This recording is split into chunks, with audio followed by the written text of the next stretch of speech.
the next question is, how would you structure training for 3 Littermate Fosters? They're lab mixes. One is easy, but the other two, and the message cuts off. I'm assuming that the other two are a pain in the ass and are not responding as well.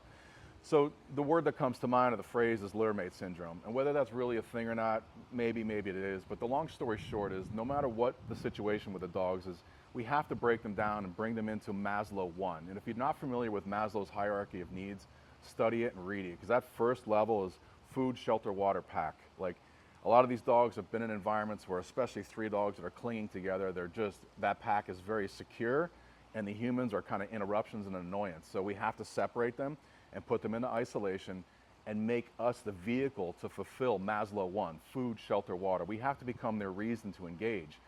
A lot of people look at dogs as a fur child. They're not. They're a predator, and hunting instincts will kick in, engagement instincts, desire to create an engagement with the pack.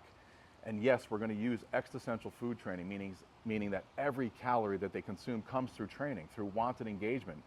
And it's a dynamic training system that makes perfect sense to a predator. Yes, we understand that they will hunt and catch food in the wild. Yes, we've morphed their God-given predatory instincts down, but we're going to shape that into an environment for training. So tap into that, the necessity to engage with you for food.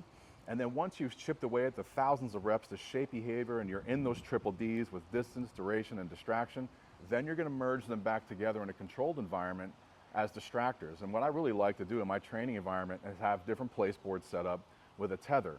So we can tether the animal out. Once they understand place, they understand patience. And speaking of patience, if you're familiar with horses, something called the patience pole teaches a horse to do just that. So we're getting a lot of benefits from tethering multiple dogs out on place. We're maintaining place, but the dogs are there as a visual distraction. They can't engage with each other. So dogs that have cohabitated with each other for a while and have really connected, that's going to be your number 1 distractor. And part of your reward system can be, once the dog engages and does what they're supposed to do, release the dog to let them go interact. Like, we're not going to ever not let them interact again. We're going to utilize them as a reward system and as a distractor.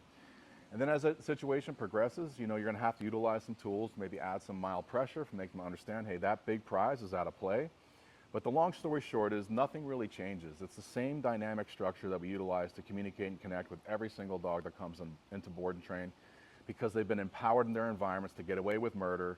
Everything's for free. Free love, free food, free play, free toys.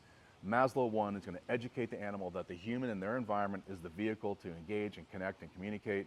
This way we chip away those thousands of reps to get success.